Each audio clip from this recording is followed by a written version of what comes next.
The story begins with the fact that one fine day, when nothing foreshadowed trouble, the end of the world suddenly came. The girl realized that everything was over forever and said goodbye to her people and the familiar world in which everyone lived together. Clouds gathered in the sky and thunder roared. The girl thought that this thunder was supposed to cleanse everything that exists on this earth. But suddenly at the last moment the guy noticed that the girl was in danger and ran up to her and pushed her with all his might. The guy told the girl to be careful and asked her to live a long and happy life for him and remember him forever. The guy looked at the surrounding area and could not believe that soon there would be nothing left in this beautiful world. And at that moment it was all over. The guy thought that it really was all supposed to end this way because he hadn't had time to do anything yet. But suddenly the guy saw a bright light and thought that he really hadn't died, and how was it possible, because he remembered how everything was supposed to end. The guy realized that where he was a little cramped, and it seemed to him that he had become much weaker than before and did not feel strength.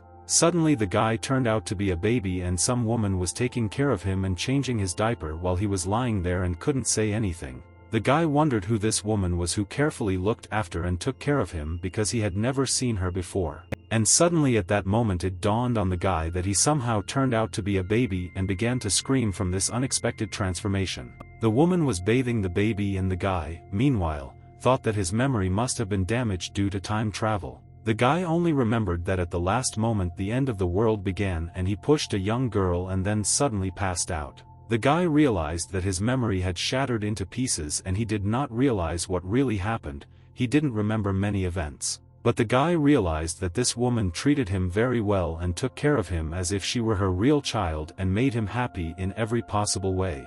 The woman was very happy that her son looked at her and, taking him in her arms, began to hug him with all her might and show him care. The guy had a headache because he couldn't understand how he could end up in this house and who this woman was who was most likely his new mother. After that, 5 years passed and the guy asked his mother for milk, but she said that the boy was already 5 years old and he still loved drinking milk. Over all these years, she took very good care of the guy, but his memory was never restored. Gradually he began to accept her as his own mother and tried in this life to protect this sweet woman. This woman worked to provide for the guy. She also cried in those moments when he experienced some kind of pain and was very worried about him. The woman felt joy and laughed looking at him, and besides this, she spoiled the guy in every possible way just to see the smile of her child. The guy remembered that in his past life he did not receive enough maternal love. Previously, his mother constantly reminded him that he needed to get married. His mother burst into his room without knocking and reminded him that he was already almost 30 years old and he had not yet married, and in those moments she reminded him of a demon. And only now the guy realized that in fact his own mother loved him very much and was always worried about him. And at that moment the woman picked up the guy and offered him to cook something for dinner, but the guy only wanted her milk since she didn't know how to cook. Time flew by very quickly and the guy sat and thought about the fact that he lived there for 5 years and learned a lot of new things about this place. He found out that it was an advanced world and he was stuck in a godforsaken village without electricity, but there were several useful elemental spirits there. The guy had an ordinary family and he thought that even in this life he could not be born a rich man in a wealthy family. They had a photo crystal at home with Dad's photo inside. The woman never told what happened to him and just started crying. The guy's new mom was the perfect woman. She took very good care of him, but she had one problem: she didn't know how to cook. Next to them lived their neighbor whom everyone called Lao Wang. He was almost 30 and he was still not married and was single. It seemed to the guy that their neighbor looked like an old pervert and the guy was glad that he did not become the same person as Lao Wang. A neighbor brought fish to their house and told Saw Yun that he caught a lot of fish today and therefore brought them some fish too. The woman asked her neighbor why he came to them. Lao Wang said that they didn't get to eat meat often, so he decided to share it with them. The guy looked angrily at his neighbor and wondered why this old pervert came to their house again and what he really needed. The guy decided to use a secret technique called sudden hysteria, and suddenly he hugged his mother and started crying.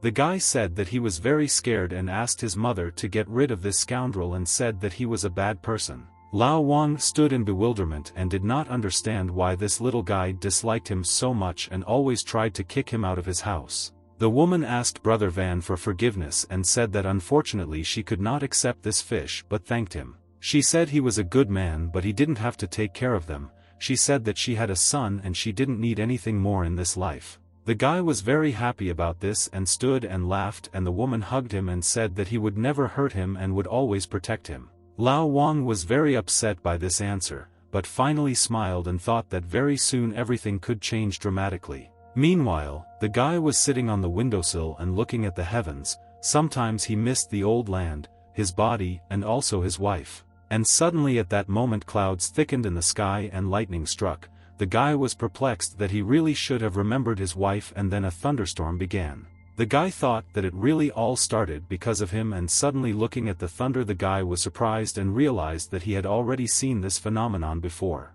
The image of his wife was the last memory he remembered, and he realized that it was she who controlled the lightning that destroyed the world. And at that very second the guy began to have a severe headache, and he assumed that this could also be caused by that same thunder. But after a few minutes the guy's head stopped hurting and he thought who this girl was, but he didn't care and decided to go to bed. At this moment, Lao Wang was drinking heavily and thought that for 5 years this woman had not given him a chance and had always ignored him. Lao Wang thought that in order to solve this problem he needed to put an end to the little bastard who always bothered him, and at that moment he went to their house. But suddenly the guy heard a sound and woke up. The guy thought it was mice who wanted to steal their food again. But unexpectedly at that moment, Lao Wang grabbed the boy from behind and covered his mouth with his hand. The man told the guy not to make noise and put a rag in his mouth. The man told the guy to wait until he dealt with his mother and said that then they would become a family and he would call him his dad. Lao Wang tied the boy's hands and went to look for the woman. The guy thought that if he had his own body, he could resist this scoundrel. But suddenly, at the moment when Lao Wang wanted to go to the girl in her bedroom, he received a strong blow to his head from a fearless girl. The man was sitting on the floor and asked the girl if she had already woken up and said that she shouldn't worry because he was nearby. The woman ordered the scoundrel to move away from her beloved son and said that if he did not do what she said, then she would fight him with all her might. The guy looked at all this and asked his mother to run away from there as soon as possible and not to be alone with such a dangerous person. But then Lao Wang told the boy and his mother to shut up and said that he was already 34 years old, and did he really think that he couldn't cope with some girl? The guy thought that he needed a knife to untie the ropes, but unfortunately his mother put it too high and he couldn't get it. Lao Wang was surprised and told Xiao Yun that he could not even think that she was such a fighting woman, and he liked it very much. The guy thought that he needed to free himself, and suddenly at that moment a knife appeared in his hand. He didn't understand where this knife came from in his hand. At the same time, some guy who wanted to cut a watermelon suddenly lost his knife from his hands. The guy didn't understand where his knife went. Meanwhile, Lao Wang stood up and began to slowly approach the woman. She asked the man not to approach her and get out of her house. Lao Wang immediately laughed evilly and asked the girl what she could do to him because he was a very strong man. The woman grabbed a piece of board and told the scoundrel that if he came even one step closer to her, she would finish him off and would not regret it. Lao Wang was offended and said that it was dishonest because he had been very kind to her during these 5 years, and asked why she constantly rejected him. The woman said that unfortunately love was an unfair thing, and no matter how much she wanted it, there was no place for him in her heart. The man listened to everything and said that since he couldn't get what he wanted, then he could just end things with her and get rid of these problems once and for all. Meanwhile, the guy began to cut the rope and thought that every second now mattered, and in the end he cut the ropes and rose to his feet. But suddenly, at the moment when Lao Wang wanted to approach the girl, an elementary spirit appeared in front of him and began to blind the villain. Lao Wang got angry and told the girl that even their elemental spirit was against him. He couldn't see what was happening in front of him. At that moment, the guy began to run towards Lao Wang and thought that their strength was unequal and he had one chance to hit him in a vulnerable spot. The guy said that he spread his wings like a bird, and this was a technique of the Shaolin school, and suddenly hit Lao Wang right between the legs. At that same second, something crunched and Lao Wang felt hellish pain. The man didn't know what to do because this was the first time he felt such pain. The guy told Lao Wang that now he will pay for all the insults that he said to his mother, and added that no one dared to offend his mother. The guy started running towards Lao Wang and said that he had prepared a surprise for him, and suddenly stuck a knife into the man's butt. The man immediately screamed in pain. The guy told the scoundrel that now he would taste his fist and asked him to remember it well, and immediately hit him with all his might and knocked out the man. Meanwhile, some mysterious man was looking at everything that was happening in their house, and after hitting the guy, he thought that it was very interesting. The woman thanked her son and said that she almost died of fright and thought that she would already die, but he heroically saved her. The guy came up to his mother and said that everything was fine and asked her not to cry like a little child and said that all the bad things were over. The guy thought that he was able to summon a knife from the ground, and besides, his right hand was as strong as the hooves of the strongest mythological stallion. The guy thought, and it seemed to him that he got there for a reason, and he felt that he had some kind of goal that he had not yet been able to recognize. That same evening, Lao Wang was arrested and everyone said that he was given a special reception because he was involved in intimidating children and women. After this, the next day the guy suddenly had a fever and he had a strange dream, after which he suddenly remembered everything. The girl told him that since he had moved in time, she would stop the end of the world, and in 0 years when he would reach the level of creation and be able to use the heart of his world.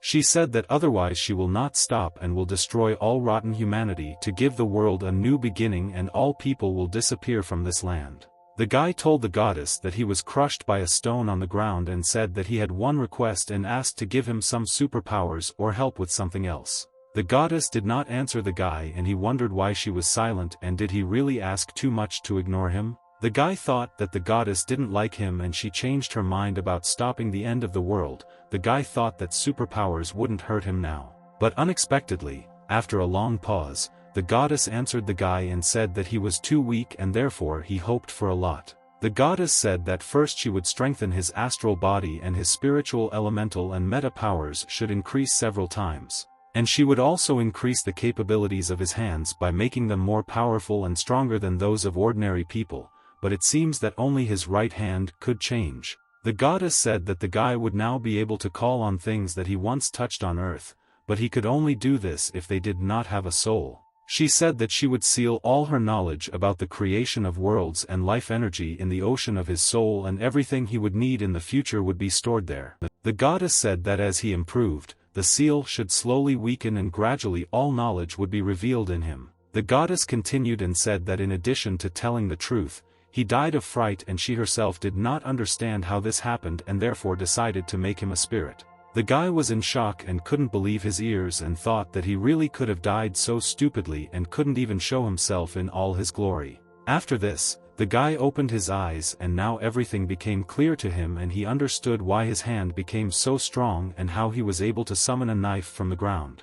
The guy realized that today the seal weakened and he moved in time, and besides, part of his memories returned and his head was filled with new knowledge. He was only 5 years old and he could already train his mental capabilities. He had 3 most important methods, and knowing even one of these truths could make the entire continent tremble. The guy thought and decided to choose the capture of heaven and earth because it sounded very cool, and later he wanted to learn the doctrine of the destruction of heavenly laws.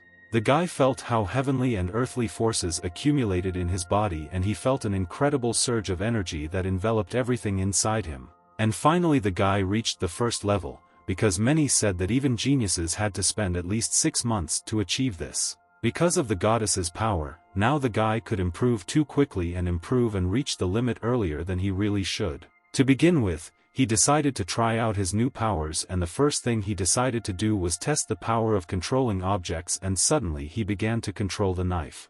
The guy thought that now he also had the gift of clairvoyance, because he knew that his mother was soon to come to see him. And suddenly, 3 seconds later, my mother entered the room. She was very glad that he was on the mend and she prepared his porridge especially for him. After that, a few days later, the mother told her son that he needed to go to school, but the guy didn't want to go there and wanted to take care of her.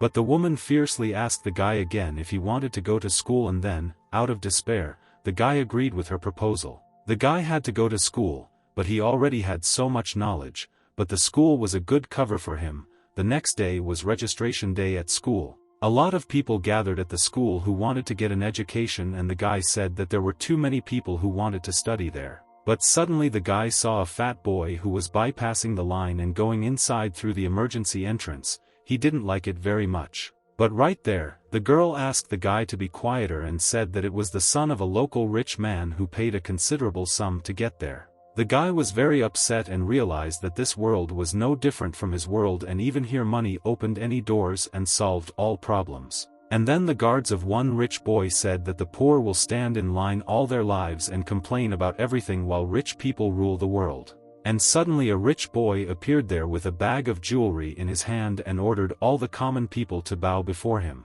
Immediately the guy had an idea on how to quickly get through the line, and this stupid son of the landowner would really help him with this. The guy decided to try his new technique called the money fountain, and suddenly at that moment the bag of jewelry tore. All the people saw this and thought that someone had really scattered precious stones there. All the people surrounded this guy and started collecting jewelry.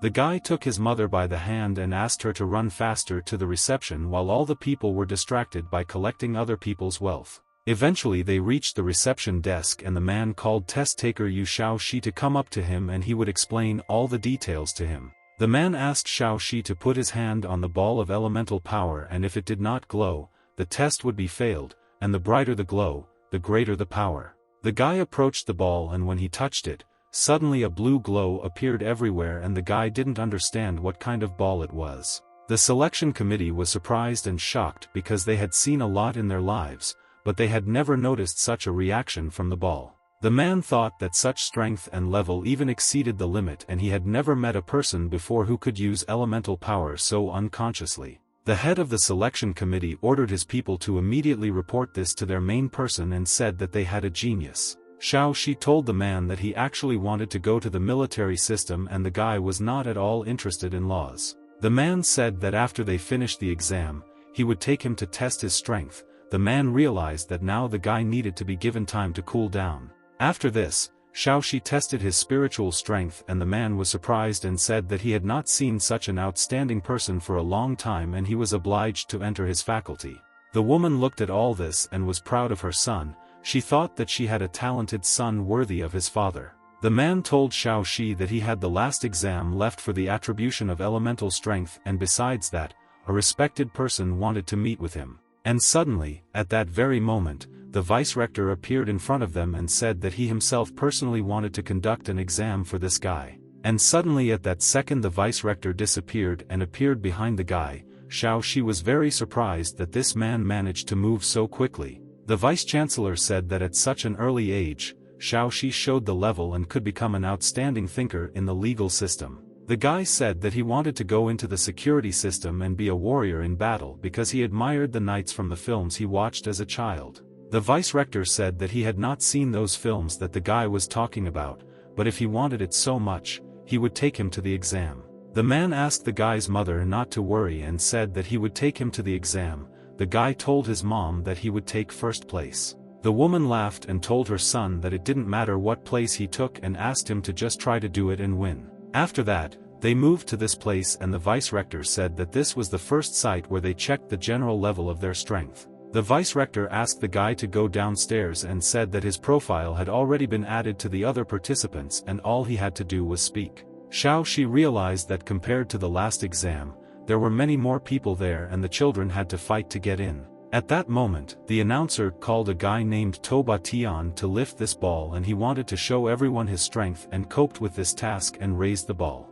All the girls in the hall were amazed by this guy. They said that Tuoba Tian was cool and didn't rely on his family's influence. Shaoxi thought that these youngsters did not yet understand who they needed to worry about, and when he would grow up and show everyone that their hero was very weak. Shaoxi was struggling through the crowd and suddenly saw a rope, and when he grabbed it, it actually turned out to be a girl's tail. The guy was surprised and immediately asked the girl for forgiveness and thanked her for her help and said that he accidentally mixed everything up. The girl's mood immediately deteriorated and she thought that all the people were idiots and constantly touched her tail. Shaoxi said that he didn't have time to talk now and promised to drink tea with her next time and immediately ran to take the exam. All the people admired the strength of the participants, and Shaoxi thought that people were surprised at trifles, but it didn't matter to him because no one had such strength in their hands as he did.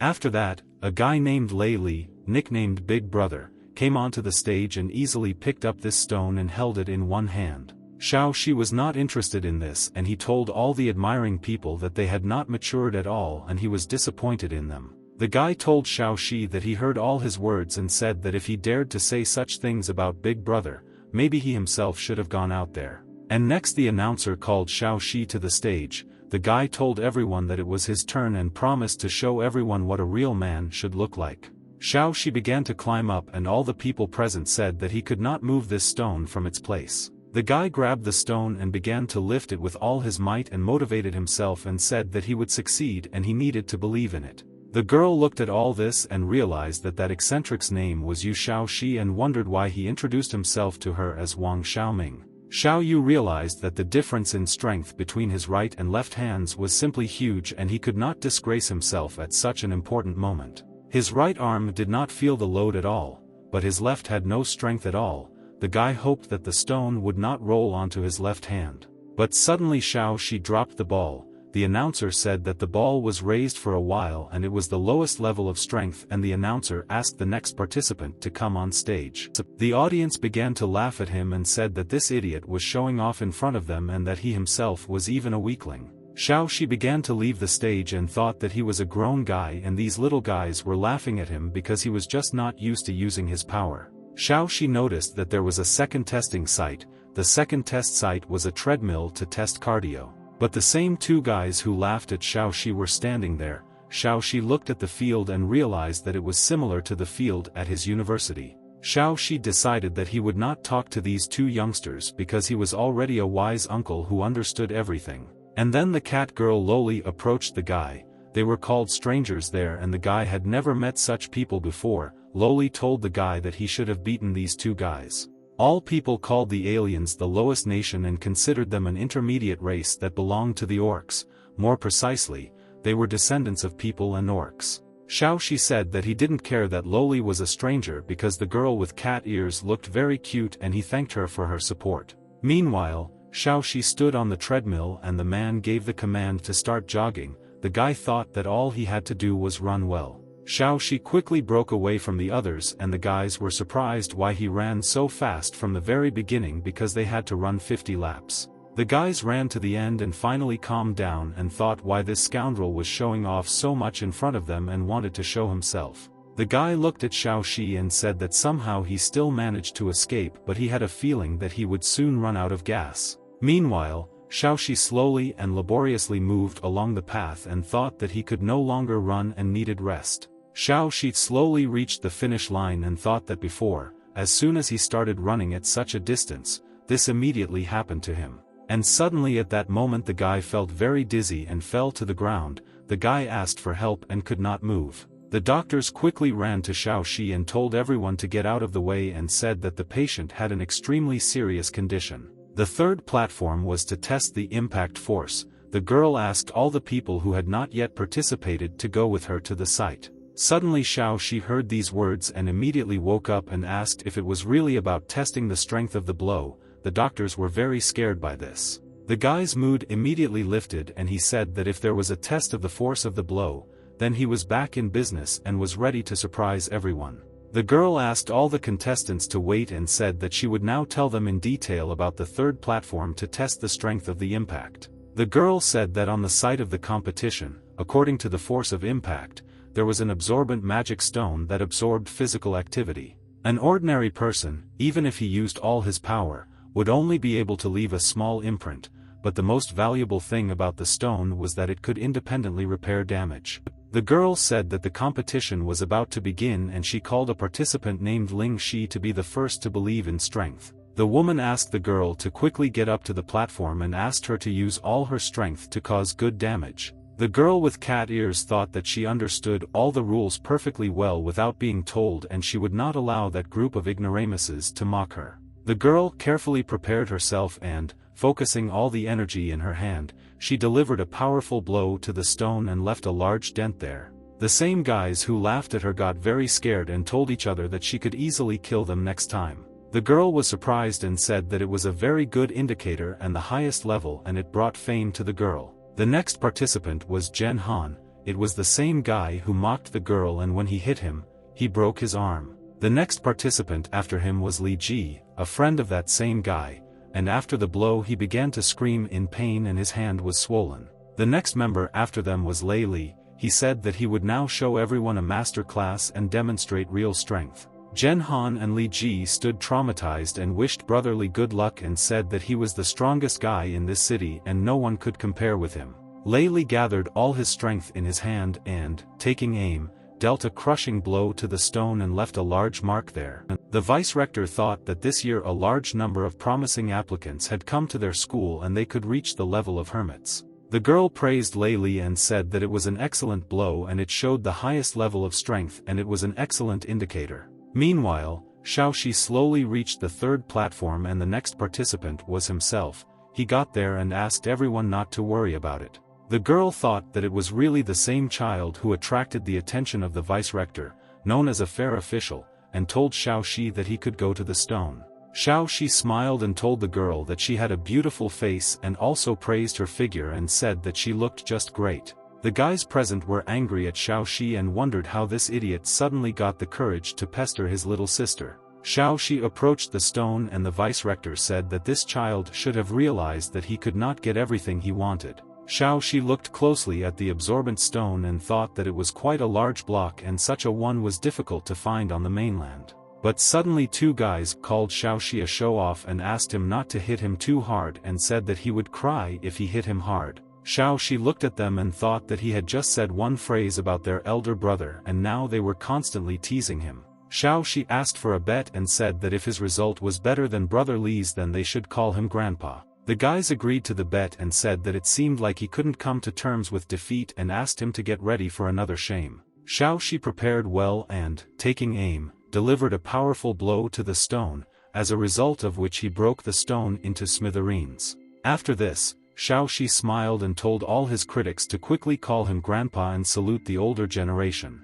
Lei Li and all his other friends froze in shock and couldn't believe their eyes because this guy seemed like such a weakling to them. The guys thought how could he be so strong and they didn't pass a single competition so all they had to do was pack their luggage and leave from there. Ling Shi also froze in surprise. She thought that this eccentric's blow crossed all sorts of boundaries, but his physical training was no good and it was strange. The girl who held the competition couldn't believe her eyes and thought that it was all a hallucination or that it was some kind of dream. The vice-rector was furious and thought that this precious absorbing stone was the only one in their military magic university. After all the competitions, the vice-rector gathered many candidates in his room and said that they had been chosen by their military magic school as the most talented applicants. The vice-rector said that from time immemorial the goal of their school was to select outstanding personalities through a test of strength and they could receive incentives from the administration. The vice-rector asked all the selected people to say what they wanted from them and see if they could satisfy their demands. The first was the guy who took third place in the Taba Then competition. He was one of the heirs of an elite family called the Chosen One by the Wind. The vice-rector said that Taba Then, being a member of an elite family, relied only on his strength and his intelligence and strength were at a good level. He asked him to name the desired reward. Taba then thanked the vice-rector and said that he wanted to have free access to the library and view a rare book that included secret magic. The vice-rector allowed him to freely enter the library but forbade him to look at books on arcane magic, saying that this could have a bad effect on his development. Taba then could gain access to the books of secret magic only after the personal permission of the vice-rector and the young man agreed with the man. The runner-up in the competition was Ling Shi. Since childhood, she was persecuted by other peoples and she was often subjected to violence. She hated the sidelong glances looking at her. The vice-rector asked Ling Shi what help he could give her or what reward she wanted from their school that they would instantly provide her with. Ling Shi thought for a while and asked the vice-chancellor to give her the right to freely enter the training hall at any time. The vice-rector said that they could easily satisfy this request and asked her to wait and said that he would give her the keys to freely enter the hall and start the simulators. The winner of the power attribution and the first place holder was Lei Li. He possessed incredible strength beyond the norm. Lei Li told the vice-rector that he had only one request and he asked him to accept his two friends who could not pass the selection for training. The vice-rector thought that they never accepted losers and realized that this guy came there at the age of 10 and he knew that he would win and wanted to make such demands in advance. The vice-rector told Lei Li that they could not take everyone indiscriminately and in this world the strongest survived. The man said that he could leave them but so that they would do the dirty work. Lei Li said that he would listen to the advice of the vice-rector and would not patronize them all his life.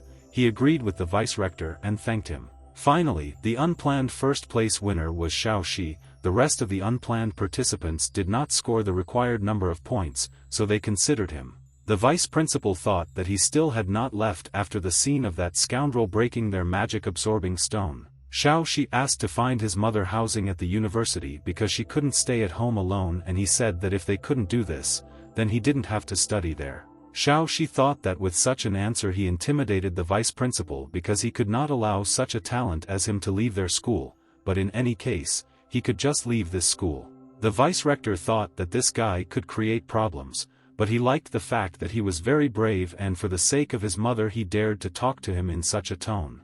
She didn't think that this eccentric could ask for such a thing, and he cared very much about his mother. Xiaoxi asked the vice-rector not to think and decide quickly. The vice-rector said that from tomorrow his mother could live in the teacher's dormitory, and said that the teacher had to take them to the guardians, and asked Xiaoxi to stay a little longer. After that, Xiaoxi and the teacher flew on his wind ramp, and the teacher said that there were very few spirit elements that could fly. Meanwhile, Xiaoxi's mother was having dinner at the restaurant. The waiter asked the woman not to rush and said that they had to offer many more dishes. Xiaoxi and the teacher went to a restaurant, and the teacher said that his stingy friend brought his mother to an expensive restaurant and did not understand how he did it. And then the woman turned around and asked if her son's exams were over, and said that a good man brought her to a restaurant and treated her to many delicacies. But suddenly Xiaoxi's teacher noticed his mother and said that he had fallen in love, and he could not believe that such beautiful women existed in the world.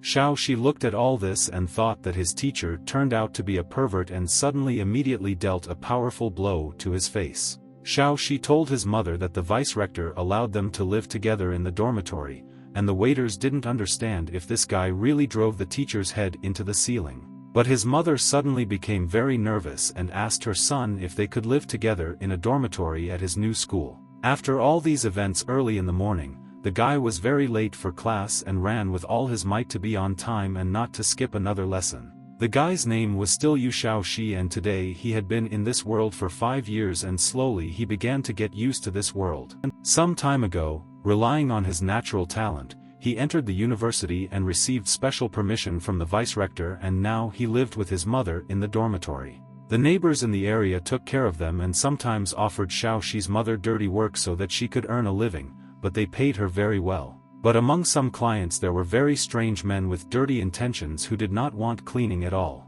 But Xiaoxi gently hinted to them that they needed to monitor their behavior and politely taught lessons on ethics and aesthetics. Xiaoxi was not often late for classes, and besides, he was the most well-read student in the group, and now he was in a hurry to get a part-time job. In his past life, Xiaoxi's name was actually Hu Yu, and he was a professional artist and often worked part-time in this field. In his past life, he drew on an endless number of notebooks and began to turn into a real historical artist. Now his main specialty was selling small albums at the university after classes ended, when high school students had to finish classes. High school students were discussing the fact that a few days ago there was a miracle child sitting there selling drawings, and they really liked his works of art. Suddenly, a high school student noticed Venerable Xiaoxi, a 5-year-old hero who was selling drawings a couple of days ago. Xiaoxi remembered that the guys had recently bought a lot of his masterpieces, and today a new product was ready especially for them. The high school student said that he was buying these drawings because today his parents gave him pocket money, and the guy asked him to let him quickly look at the masterpieces. In fact, Xiaoxi drew girls and sold these textbooks as anatomy for studying the structure of the human body and organism. Xiaoxi asked the guy to quickly buy these masterpieces and said that if he waited a little, there might not be any more of them left. Suddenly, at that moment, a teacher came to him and asked him what he was doing here, running away with lightning speed after the lesson was over. The girl said that she wanted to look at his masterpieces of art and unexpectedly took the notebook from his hands. The girl opened the notebook and suddenly saw her portrait there, which a skillful artist carefully depicted on this notebook. The high school student realized that this would not end well and, having said goodbye to the teacher, quickly ran away from there. After this, the teacher started yelling with all her might and told Xiaoxi that she would tell everything to the director and he would take the necessary measures. Xiaoxi immediately ran out of there and assumed that his beautiful homeroom teacher must have gone crazy. Xiaoxi ran to the nursing home and thought that there might be many willing clients there, but suddenly a strange person appeared next to him. Xiao Shi realized that this old man was dressed in clothes similar to the rector and also hung a precious stone, and he thought that he had encountered a great figure of the university. But suddenly the man started laughing. The guy looked at all this and thought that it looked like he was wrong in his assumptions. Xiao Shi was angry that he had just arrived there and immediately met the old pervert and told him to get out of there if he didn't buy anything. Xiao Shi thought that this old man was a very vulgar person, but suddenly at that moment he got angry and looked at the guy with a menacing look. The guy was very panicked because this old man could have told his mother about everything and then he would have been in a lot of trouble. But at this moment, unexpectedly, the man carefully studied the magazines and stood up and told Xiao Shi that he should not have done such things. Xiao Shi said that he just liked to draw and his best drawings were of real beautiful girls. The man told the guy that at such an early age he was simply wasting his talent and he, as a senior secretary, confiscated all the guy's booklets. The man took all the guy's notebooks and finally told him to leave immediately and said that this would be a lesson for him. The guy agreed with the man, but suddenly he thought that this old man could simply be bluffing and began to look for this old man. Xiao Shi finally realized that he was just deceived by some old pervert and took all his magazines for free. Meanwhile, the healthy guy Lei Li grabbed the defenseless guy by the throat and he asked to let him go and was ready to give anything. The guy told the bully that if his parents found out about this incident, they could cause him a lot of problems. The bully said that dead people weren't supposed to talk and said that he didn't need money and he started squeezing the guy's throat tightly. Xiao Shi watched all this from the roof and thought that the Dolly brothers were very young but they were very hot-tempered and dangerous. Xiao Shi came downstairs and the bully noticed him and said that he recognized Xiao Shi because he took first place in the test and he still remembered it. The guy who attacked said that this boy he beat was from the same school as Xiao Shi and he would finish him off today. Xiao Shi told Lei Li that he remembered him as a guy who was willing to sacrifice himself for his brother and the problem could be solved peacefully. Lei Li let this guy go and warned him that he was not finished with him yet and asked him not to rejoice ahead of time. Lei Li asked Xiao Shi not to call him brother and told him to immediately go back to where he came from and not interfere in their affairs. Lei Li got very angry and told the guy that now he would feel the real strength of his fists and feel the real power. Xiao Shi just laughed in response and said that he just wanted to know if all the big guys were such brainless fools. Xiao Shi looked at him intently and said that he should have used his favorite violence and cruelty on him. After saying these words, Xiao Shi quickly ran towards Lei Li and used speed magic. He said he would beat him with all his might. Lei Li asked how dare he insult him and said that despite his strong fist, he would still be defeated. And immediately after these words, Lei Li wanted to strike a powerful blow at the enemy approaching him, but he did not hit him. Xiao Shi said that his movements were slow as a snail and asked him to try the lightning fist and said that he would like it. Xiao Shi said that after doing some exercises, his elemental power turned red and now nothing could hold him back. Xiao Shi rushed to the guy and said that today they had to test his new power and see it in action. Lei Li realized that this guy had too much speed and also had enormous strength and it was unrealistic. Lei Li had difficulty repelling Xiao Shi's attack and was surprised because he was stronger than himself and his training and skills were far superior to him. Lei Li stood in rage and could not believe what was happening because he had been practicing martial arts since he was 3 years old and could not lose to him in battle. He put so much effort into training and always gave his best and he should have been stronger than even a 20-year-old guy. And also Lei Li challenged the masters of various nations to study their skills and therefore there was no way he could lose. Xiao Shi said that the magic of acceleration had been lost for many years but now he had this magic and now no one could resist him. Xiao Shi told the guy to give up and not lose his life for such trifles, because his death would then be meaningless and unjustified. But in the end, Xiao Shi said that if he was so stubborn, then he would have to respond to his violence with violence. Lei Li called the guy a scumbag and said that he was younger than him and had no right to talk to him like that and should have respected him. And besides, Lei Li had already adapted to his blow and said that this trick would no longer work and he would be ready to defend.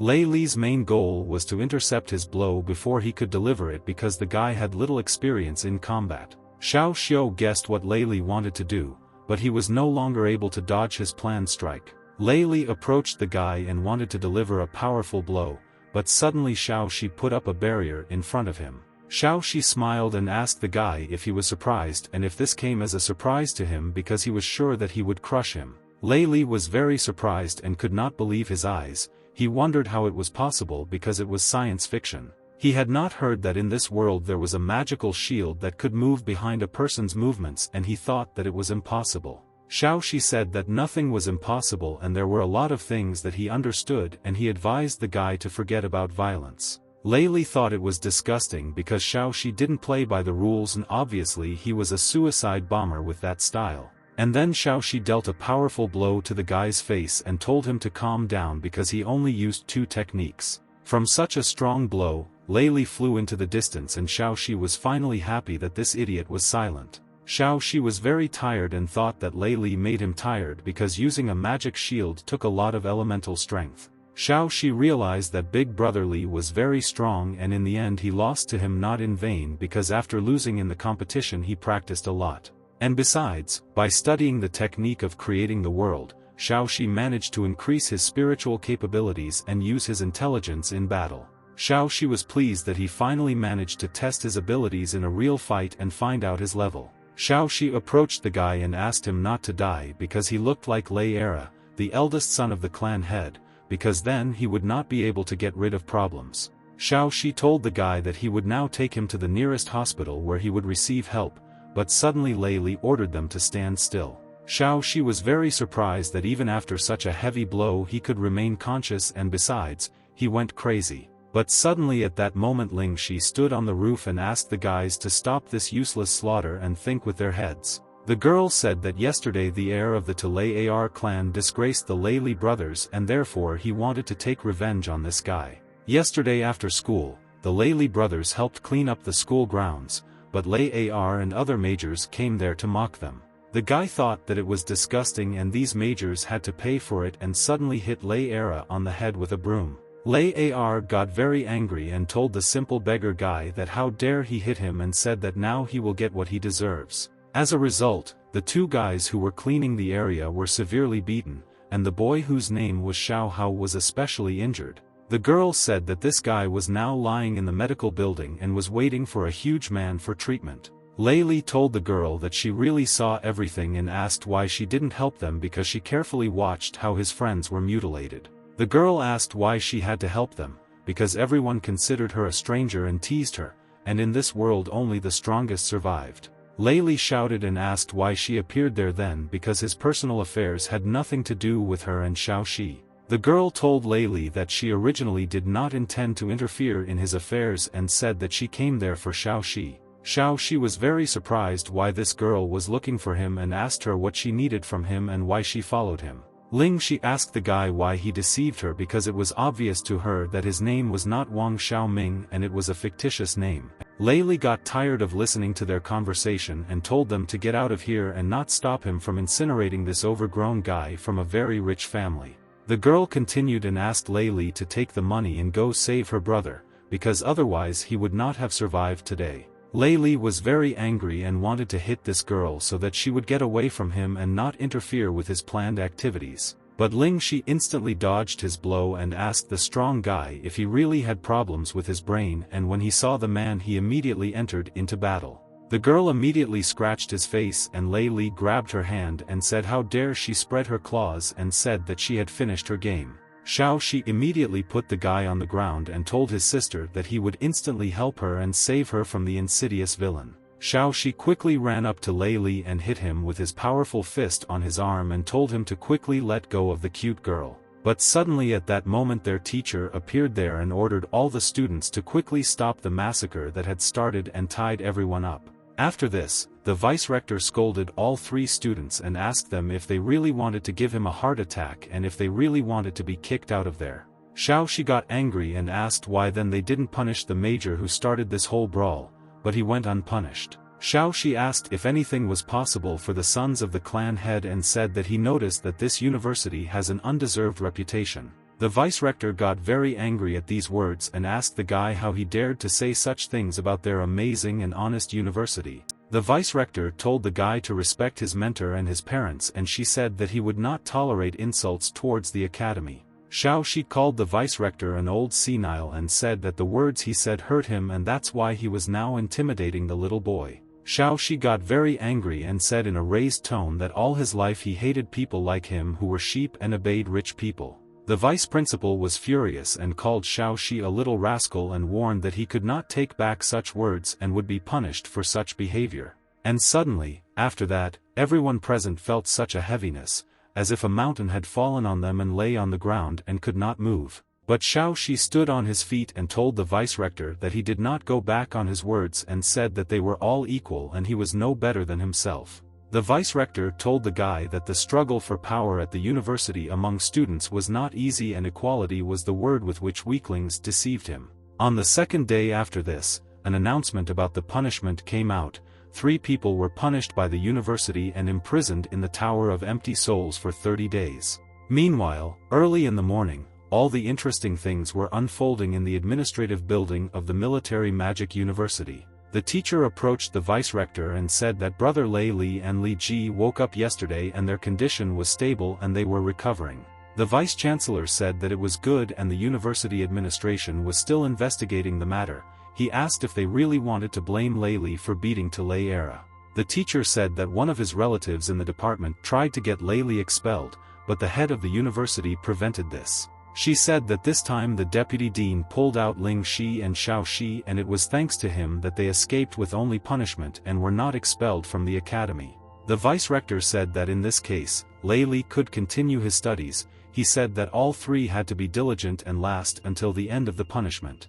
The vice-rector thought and said that the Tower of Empty Souls was not the most pleasant place on earth and many tried to escape from there in horror. The vice-rector said that many ferocious elemental spirits and demons who had very bad intentions were locked in this place. The vice-rector thought and looked closely at the teacher and said that this was the same prison in which they were locked. The teacher was worried about them because even the students of their last year of study would not have endured such a long stay in the Tower of Empty Souls. The teacher was very worried and afraid that these 3 best students of the academy might not withstand such a severe test and she hoped that they were okay. The vice-rector said that in such a troubled time of discord, force was a means that would help them survive and hold out in such conditions. The vice-rector said that in any case, he fully believed in them and especially in that bastard Yu Xiao Shi who was the bravest student. The vice-rector thought and said that Xiao Shi's body contained many unique abilities that they had not yet guessed about. Indeed, in the first days of their acquaintance, he noticed that the little boy had excellent soul strength and he always took care of his family.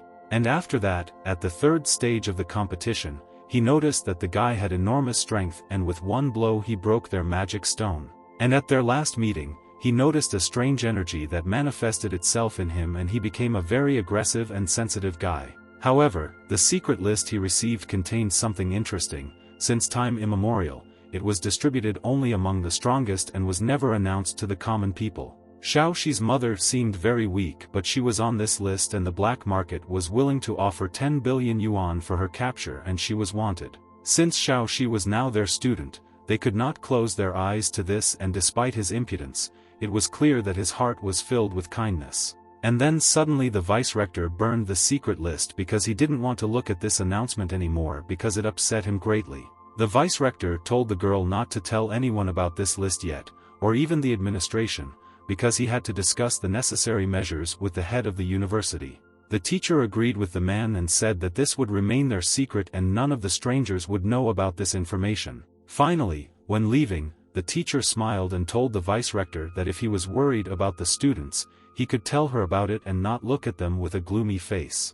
The vice-rector immediately became nervous and told the girl that she could go and perform her duties and he still had many other things to do. At the same time, in the Tower of Empty Souls, Lei Li fought with some monster and, hitting him with his powerful fist, ordered the monster to die. Ling Shi also actively fought with all sorts of monsters and said that she would not be able to hold out for long because there were a lot of these creatures there. Xiao Shi smashed the monster with his skill called electric shock and asked the girl if she was okay. Ling Shi was very happy that at least someone was interested in her condition and she became embarrassed and thanked Xiao Shi for such concern. All 3 students were fighting monsters non-stop and were very tired. When they finished off one monster, another immediately appeared there. Suddenly, after a long battle, they noticed that many monsters surrounded them on all sides, and they realized that a new group of monsters had arrived. There were too many monsters there, and if they hadn't killed them, they would have died from fatigue, and Xiaoxi also noticed that Ling Shi was starting to have a panic attack. Xiaoxi looked at the healthy and strong Lei Li and noticed that he was also scared to death because they were still very small. Xiaoxi thought that at such a time he could not hold back, because otherwise they talents who were the future of this world would have died right there. Xiaoxi, focusing his energy in one place, called for many buttons because they could help in such a difficult time. The guy scattered all the buttons on the ground and told the monsters that they would be beaten to death. The guy thought that buttons would help him gain time. After that, Xiaoxi looked at little sister Li and asked her to listen to him. He said she could easily survive those 30 days. Ling Shi agreed with him, and for some reason Xiaoxi gave her a feeling of security, and it seemed to her that he was wiser and more collected than everyone else. Xiaoxi asked the students if they had a secret weapon or some kind of sharp weapon, because these buttons could only hold off these monsters for a short time. The girl thought about it and told the guy that she had grabbed something similar to this, and before they locked her there she grabbed a small handbag. And there was a poisonous dagger that her mother gave her. She specifically gave her a dagger so that she could defend herself from various hooligans. Xiaoxi was shocked and remembered the incident when he grabbed her by the tail, and it's good that she didn't have a knife with her then, because otherwise she would have finished him off. And then Xiaoxi noticed that these monsters had overcome the buttons and began to approach them. Xiaoxi asked the girl to give him a dagger and said that he had an idea. Ling Shi threw a bag at him, and Xiaoxi told Lei Li that he knew that he hated him, but if he wanted to get out of there he should have listened to his plan. Xiaoxi continued to beat up the monsters and told Lei Li that they would not be able to survive if they constantly fought against these never-tiring monsters. Lei Li was also fighting at that time and asked Xiaoxi if he really had a choice, and said that he would also listen to his advice to get out of there. Xiaoxi ordered them to stand behind him and said that he would create a protective sphere and explain the plan to them and ask them to act quickly. The students quickly ran up to him, and Xiaoxi activated the shield and saved his comrades for a while and gave them time to gain strength. Xiaoxi told them to listen to him carefully and said that he had a way to eliminate this trouble, but they had to work together. The students agreed with him, and he asked them to wait and began to look for a dagger in his bag. But suddenly he took out women's panties from there and was shocked. Ling Shi was very embarrassed and felt very awkward about this, and told the guy that the poisonous dagger was in the next compartment. Xiaoxi asked the girl for forgiveness, and this time he managed to pull out the dagger, and he was glad that this time he did not take out something criminal. Lei Li listened carefully to the plan and was surprised and said that he wouldn't do that because it was beneath his dignity and he couldn't do it. Xiaoxi asked what was more important to him, dignity or half-dead brothers who now desperately needed his help. Lei Li thought carefully about his brothers and told Xiaoxi that he would do whatever he needed to do, but this should remain between them. Xiaoxi said that if everyone was ready then they should have started acting immediately because every second mattered. Lei Li said that it was disgusting and asked why he had to be the charger and put his hands on his back, and Xiaoxi began to merge. Xiaoxi said that if there was another way to absorb his power to maintain the shield, he would never allow him to touch his back. At that moment, Ling Shi noticed that a gap had appeared in the shield and ordered the guys to immediately stop conflicting and get down to business quickly. Xiaoxi noticed that now the situation had calmed down a little and they were no longer as scared as at the beginning, which was great. Xiaoxi said that the performance was about to begin and, taking the daggers into his hands, he activated his spiritual control. Previously, Xiaoxi could hardly control 3 objects, but now he did it with ease and began to throw knives at the monsters and destroy all these creatures. Xiaoxi grinned evilly and ordered the little monsters to retreat and said that he would immediately send them straight to the monster paradise. But suddenly one of the monsters punched a hole in the shield, and Xiaoxi asked the girl if she could cope with this problem and finish off the monster. Ling Shi said that despite the fact that her dagger was too small, it would not be difficult for her to defeat a couple of monsters, and she immediately finished him off. Xiaoxi was glad that everything went according to plan and said that it was time for a counterattack because they could not defend against these monsters forever. Xiaoxi began to look very intimidating and said that he had to cleanse this world of all kinds of monsters and restore balance. Suddenly, Xiaoxi dealt a colossal blow to the monsters and destroyed them in a matter of seconds. He said that he was the real monster. Xiaoxi said that even the blade broke because of this, and now everything was over with the monsters. Ling Shi said that she was very tired. And Lei Li at this time promised that he would never be his charger again, because it seems that he sucked out of him not only all the energy, but also all the vitality. The girl told Lei Li that all the monsters had been killed and now his time had come and said that only he could do it. Lei Li was surprised and asked if he really had to do this and said that until today he had authority and everyone made legends about him. Lei Li, with the last of his strength, lit a fire in his hand using the element of fire and began to cook the meat of these monsters on the fire and said that it should have turned out to be a delicious dish. All the students ate and sat and talked about everything in the world and they were very glad that they managed to cope with such a difficult task together. But suddenly at that moment they heard some sound and were surprised who it could be and they suddenly became very scared. Meanwhile, Xiaoxi's mother came to the nursing home and knocked on a door. It was opened to her by the same old man who took Xiaoxi's journals. The old man greeted the woman and Xiaoxi's mother told Zhuang that it was her and she was very happy to see him and asked how he was doing. But the old man suddenly bent his knee and said that he could not take care of her son and did not protect him from that scumbag Lao Wang. The woman asked him not to say that and said that he himself had been wanted for many years throughout the continent precisely because of them and she asked for forgiveness for that.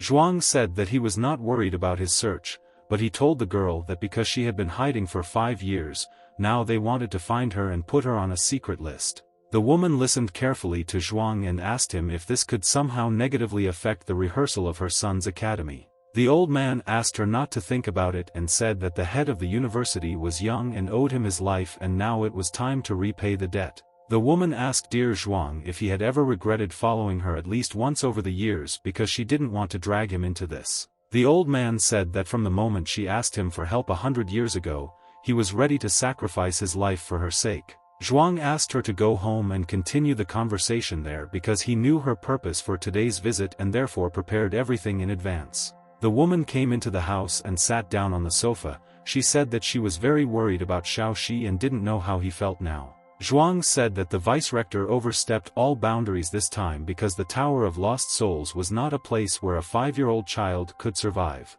Zhuang said that he contacted his comrades and they were ready to help him attack the tower and free Xiaoxi. One man was called the Ice Man and the other the Golden Lion and they told the woman that she could rely on them and they would free her son. The old people added that, besides, they could not lose a child who could draw so coolly and judging by the drawings, he could not be a bad person. After that, they got ready to set off and almost reached the Tower of Lost Souls because the ice snow snake was simply irreplaceable. They instantly got there by zip line, but suddenly they were met by all the representatives of the university and Zhuang realized that it seemed their maneuver had been discovered. Zhang and his friends looked intently at the vice-rector and the icy snowball snake told people that they really wanted to become his dinner. The Iceman and the Golden Lion said that it looks like their guy has risen well because he had the audacity to block the path of such respected old men. The old men pointed their fingers at the vice-rector and said that Wu Qingfeng forgot how they hit him in the butt as a child when he did not obey them. The vice-rector told the respected teachers that Qingfeng did not think of forgetting this, but their raid today did not comply with the rules and he could not turn a blind eye to it. All the employees, having heard that their respected boss was beaten on the butt as a child, began to laugh because he always walked around gloomy. But at that moment Zhuang came down to earth and asked all his friends to stop talking and begin an operation called rescue. Meanwhile, a huge monster appeared in front of the students.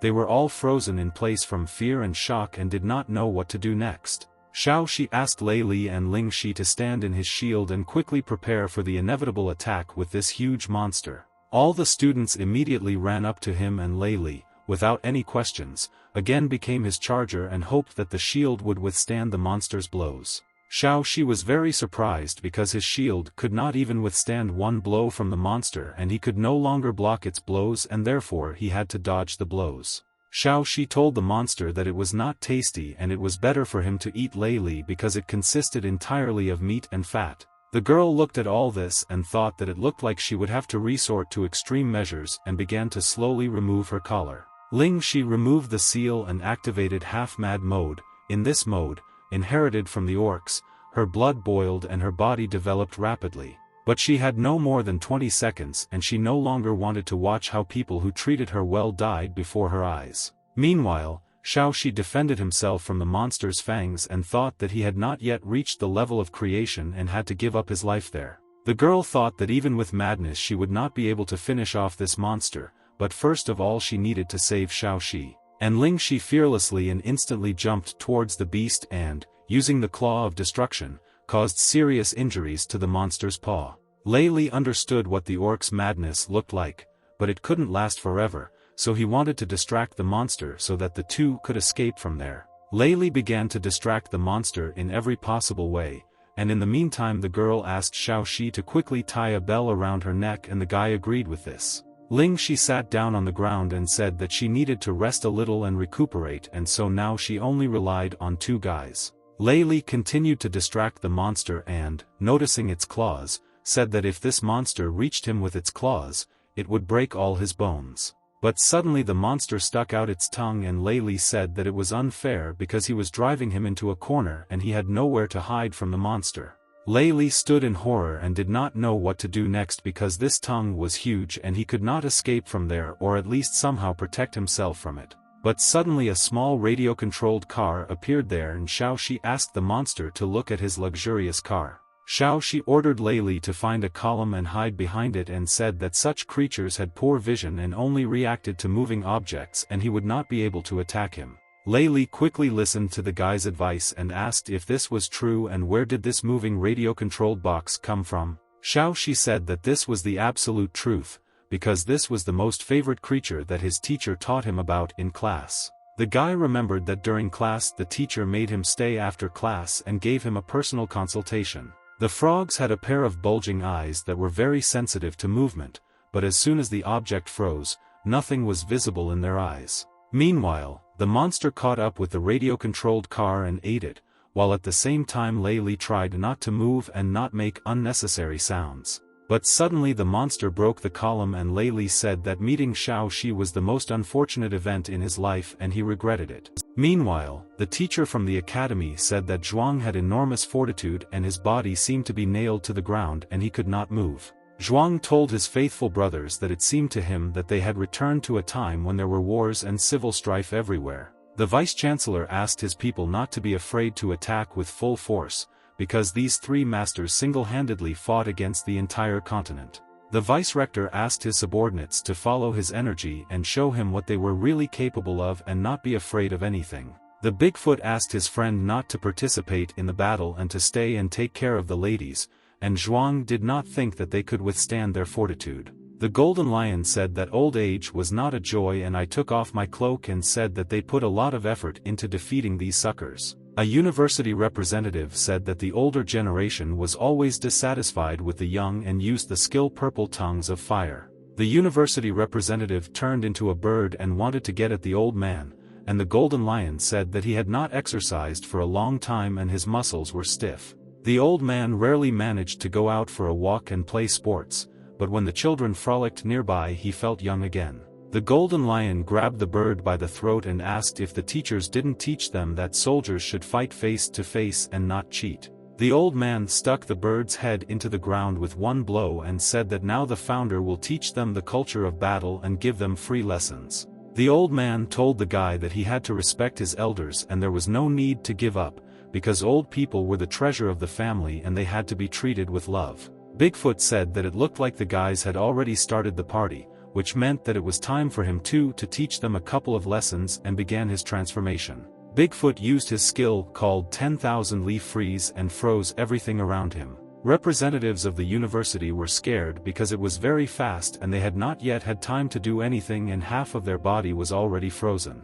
The teachers of the institute could not move and froze in place and they thought that these men had very strong hellish magic. The vice principal said that Teacher Bin and Teacher Ding were still very strong magicians and this could not but inspire respect. The vice principal jumped towards the old people and used his skill called Hurricane Roar and asked Teacher Bean to accept his attack.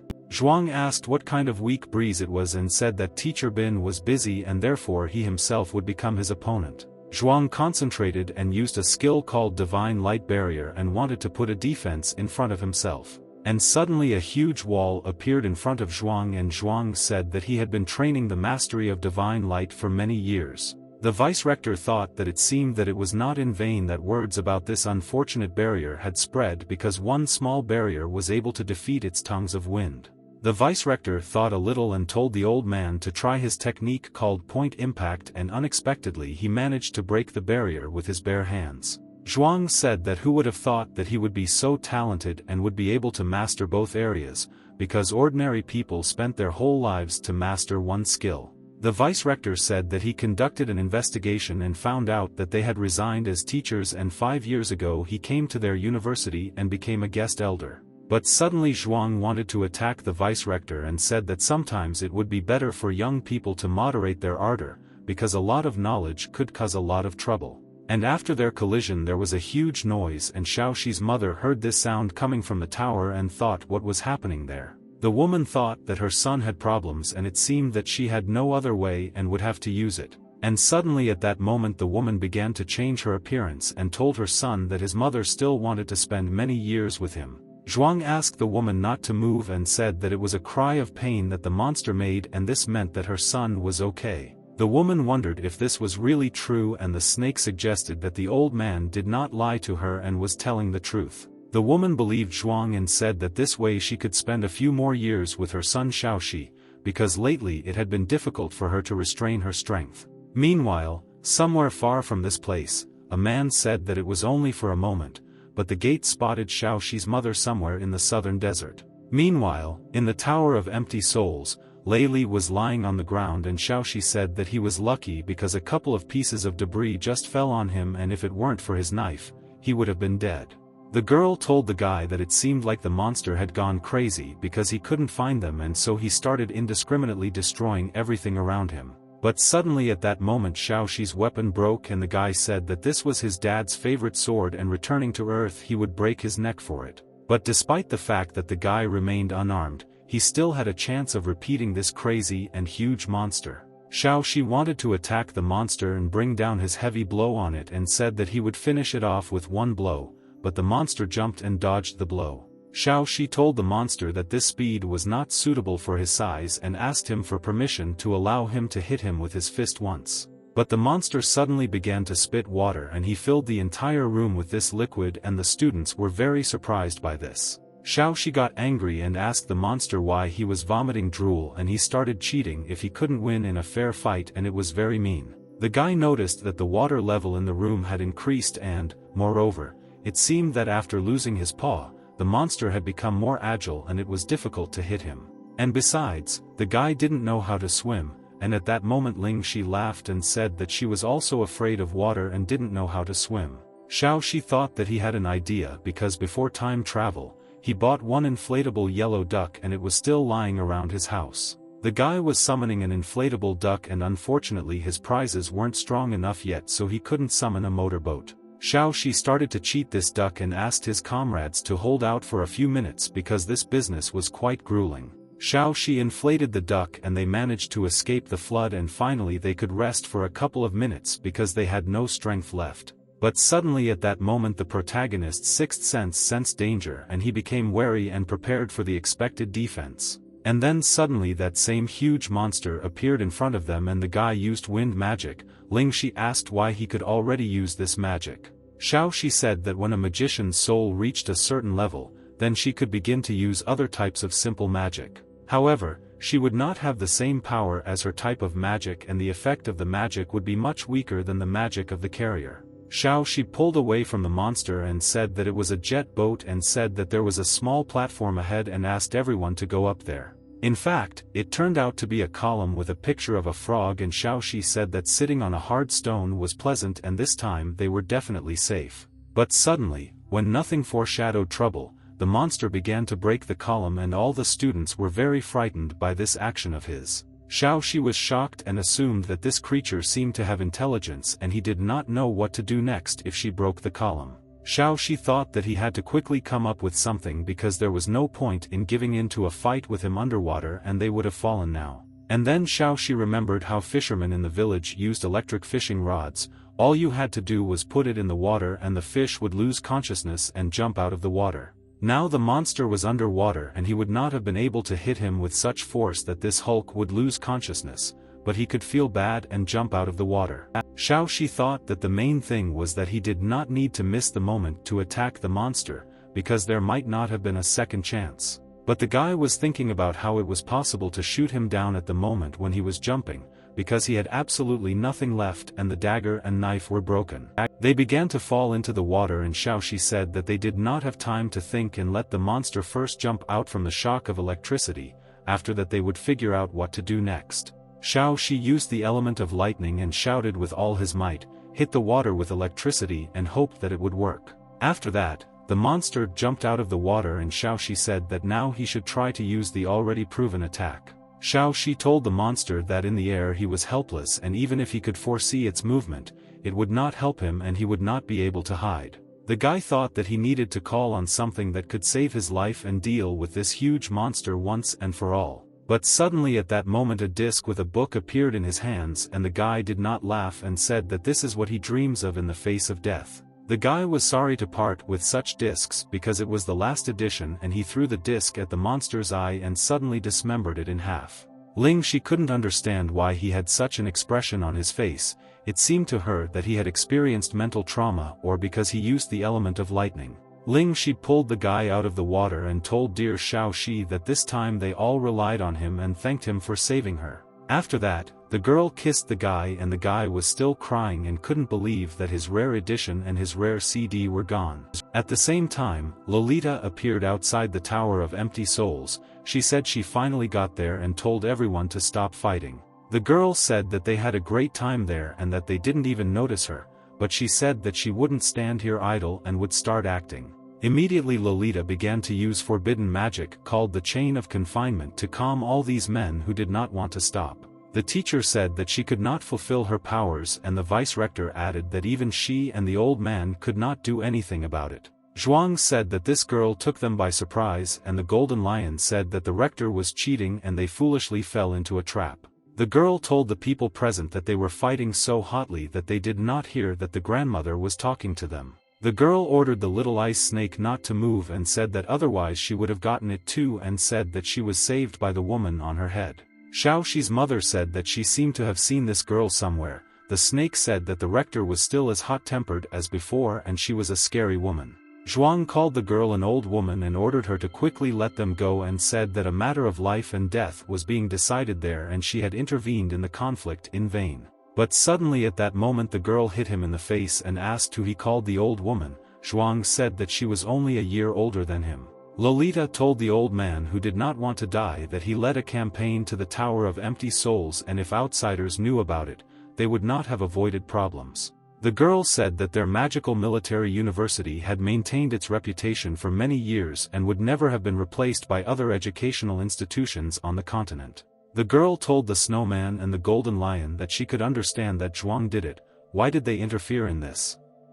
Didn't they really know the rules? The old people told the girl that this was all because they had been staying in a nursing home and wanted to stretch their old bones a little. The girl said that it seemed like a mistake to put these fighting old men in a nursing home to enjoy life in their declining years. Zhuang again called her an old woman and said that her benefactor's child was now in the Tower of Empty Souls and it was unclear whether he was alive or had died. The girl used the mirror of the Great Void and asked everyone to look at it and make sure that the guy was completely safe. Zhuang was angry because outside the tower they fought tooth and nail to save him, while he was deciding his love affairs inside. The vice-rector was very happy to see his students and thought that they did not disappoint him after all. He did not doubt them until the very end. Xiaoxi's mother grinned. You said that her son was just like his father and her beloved son also suffered from excess female attention.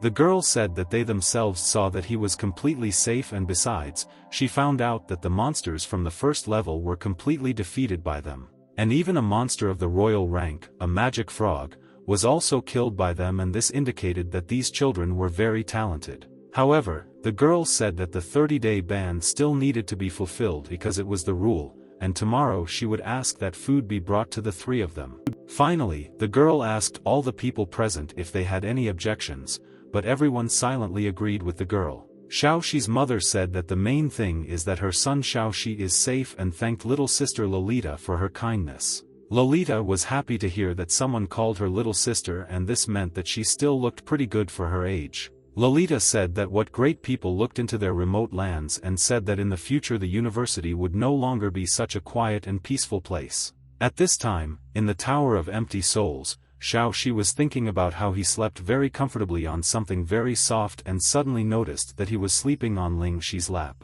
The guy quickly woke up and immediately asked the girl where the water went and didn't they drown in this place and how they managed to escape. The girl said that after the frog died, the water disappeared, so they did not drown or die, and by this time Lei Li also woke up. Xiaoxi thought and realized that this water was a manifestation of the power of that frog, so after the death of the monster, the water energy returned to the great void again. And at that moment Lei Li approached them and said that he had prepared something tasty for them and it smelled very tasty and asked them to try and evaluate this meat. But suddenly a voice told the guys that it was not bad.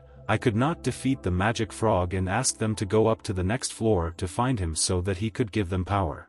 All the students were surprised who was talking to them and Xiaoxi ordered this man to go downstairs and he challenged him to a fair fight. But suddenly a voice said that in the primordial world, strength was everything and power, money and desire depended on strength and asked if they wanted it. Xiaoxi was surprised and said that it was a magical effect and asked Ling Shi and Lei Li not to listen to what this voice was telling them. But the students said that they wanted it and did not react to Xiaoxi's words and they looked like they were brainwashed or hypnotized. Xiaoxi guessed that it was an ancient monster locked above and it seemed that its call could enchant even through the seal and he needed to break its spell. Xiaoxi asked the monster to listen to him carefully. The guy told the monster that it seems that due to a lack of love in childhood, he was never able to grow up to be a big and formidable monster. And he must have done a lot of good things in his past life. But in this life he encountered only dirt and it seems that in this life he had a very difficult time. Xiaoxi asked the monster why no one loved him and was it because of loneliness that he had hallucinations and suffered from insomnia? But the voice answered that everything was fine with him and wondered why his charms did not work on this guy and said that he would leave them today but they would meet him again. And immediately after this, the students came to their senses and asked what had just happened because they felt as if someone had gotten into their heads and confused their thoughts. Xiaoxi said to the monster that he really thought it was funny to use such vile tricks against children and called him a chicken. But the monster got very angry and called Xiaoxi a bastard and said that he really pissed him off and told him to calm down and wait for his death. Lei Li asked Xiaoxi why he ran into trouble. Because in the Tower of Empty Souls only the most sinister and powerful of all monsters were closed. Xiaoxi said that the monster needed them to get out of there and so they just needed to be strong in spirit and not be influenced by the spell. But suddenly after that it became very quiet there and the students thought that probably the monster had left there and left them alone. Xiaoxi ate meat and said that there was nothing to be afraid of because he scolded him and that's why he was afraid of him and left them alone for fear of his belt. The girl thought about it and realized that this made sense and it meant that he really couldn't get to them, because if he could have done this, he would have done it long ago. Lei Li said that it was similar, but he still didn't want to run into trouble because their task was not to fall for his tricks. Xiaoxi asked the guys to stick together despite the fact that they destroyed most of the monsters. There was someone there and they had to support each other. The girl asked Xiaoxi how he knew all this and said that he was very cool and asked how old he was this year. Xiaoxi said that he was soon to be 6 years old, in fact 35 and Ling Shi laughed and said that he was younger than even Lei Li. Xiaoxi laughed and thought that Lei Li looked like he would soon be 20 years old and was also a very healthy boy. Lei Li said that he was only 10 years old but he looked older because he used the knowledge of his ancestors to absorb large amounts of life energy. They asked Ling Shi how old she was. She said that she was 6 years old and people called her a stranger because her mother was a human and her father was an orc and she wanted to finish him off. The guys were very scared that the sweet girl suddenly became so angry and asked her to quickly change the topic of conversation. Xiaoxi said that he wanted to return home and besides, he did not know what happened to his parents and whether they still remembered him. And remembering his diary, he called him to him and then the girl thought that the earth was really his home. Xiaoxi thought that he needed to write down today's events in this diary so that when he returned back he would show these notes to his mother. The guy wrote in his diary about today's events and that today he removed all the little frog monsters in the Dark Tower. One page was not enough for all his stories, and when he turned the page he noticed his mother's familiar handwriting. Xiaoxi's mother told him that 5 years had already passed and he suddenly grew old, and that's why she burned all his dolls next to his grave. Suddenly, after reading all these messages, the guy fell into despair because he couldn't believe that every year his mother came to his grave and burned dolls. Ling Shi looked at the guy and thought that Xiaoxi was a very sensitive guy and valued his family very much. Xiaoxi lay there and couldn't believe that he couldn't play enough with his toys anymore, because he hadn't really had time to play enough yet. After that, they went to bed and Xiaoxi told Lei Li that it was impossible to sleep next to him and he snored like some kind of animal. But suddenly at that moment the monster stuck his hand through the door and said that because of this stink, he had been generating energy for 20 days and rubbed Xiaoxi could consider himself a corpse. The monster said that now he would teach these impudent people a lesson and said that these nasty youngsters were now supposed to become his dinner. Suddenly, after these words, the monster turned into steam and, approaching the students, climbed into their mouth and said that now it was all over. The monster said that Xiaoxi was having a dream at that moment and the monster wanted to play with him a little and see if he would be cool as before. Xiaoxi had a dream in which he was a teacher and told students that today they had to learn to draw the human body. The guy said that he chose a beautiful student as his assistant and said that her figure was ideal for studying the human body. The student objected to him and told the teacher why he chose her as an assistant and whether he could buy a mannequin. Xiaoxi thought and said that he did not have the money to buy a mannequin and in the future he would recruit a large group and buy a mannequin. Xiaoxi asked the girl to be quick and said that the student still had to listen to the lesson and he didn't want to take up their time. The girl didn't want to do this and told the teacher that every time he came up with some strange reason. The monster watched all this and thought that even such an old man as he had not seen a world like this, and besides, in a simple dream there were many details. The monster thought that it seemed like he had spent so much energy in vain over the last 20 days to deal with this guy, because perhaps he possessed artifacts of reincarnation. The monster asked the boy if he really felt so good in this dream and said that since birth no one had treated him like that and he wanted to take revenge on him for that. The monster decided to transform into this girl and play with him. Meanwhile, Xiaoxi asked the girl not to be shy and act. The girl smiled and asked the teacher to stop because everyone was looking at them and the monster thought that now he would be sent to heaven from pleasure. Xiaoxi said that all the students left there and only the two of them were left and the guy felt that he could do whatever he wanted. Then the girl asked the teacher to come to her and suddenly used a skill called dragonfly flying. The girl grabbed the guy by his chest and began to pull them. She told the young man that he could be proud that he had been deceived by the revered one himself. Xiaoxi thought who the revered one could be and remembered that most likely it was the same monster from the Tower of Empty Souls. Unfortunately, in his dream he could not finish off the monster, but he could mock him a little in this dream. The monster said that the guy's sea of knowledge was very large and this meant that his spiritual power was very great. The monster noticed the crystal of the astral body and assumed that it seemed to have received a blessing from some important person and now it belonged to the monster. The monster thought that by consuming the crystal he would have a chance to rise to the level of the creators and become even stronger. The monster wanted to swallow the crystal but realized that it was not easy to chew and suddenly it became very hot inside him.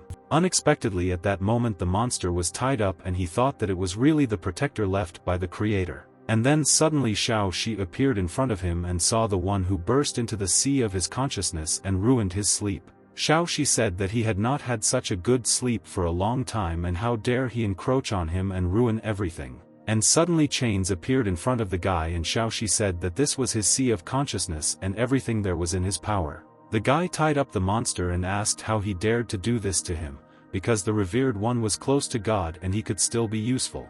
Xiaoxi at that moment summoned the slates and hit the monster in the face and said that he couldn't even protect himself and how dare he get into his body. Xiaoxi grinned evilly and asked the monster how he asked him to address him and how he was supposed to obey him. The monster apologized to the guy and asked the guy to talk without sudden movements and called the guy his best friend. And then suddenly Xiaoxi hit the monster again and said that he got into his body without his uncle's consent and he didn't like it. The monster told the guy to stop and said that in front of him was the king of the dark elements of evil and therefore he had to let him go. The guy hit him again and told him to call him his uncle and asked him to tell him what he wanted to do by taking over his body. The monster said that he would look at a guy at his age and invited Mu to take him as his student and then he would become his mentor. The guy asked the monster if he still believed that he was a 5-year-old boy who couldn't stand up for himself. Xiaoxi said that his uncle saw the creator of this world and he was a sealed devil, and did he really want to become his master? The monster realized that this guy was not easy to deceive, and he agreed to his proposal and did not want to endure any more beatings.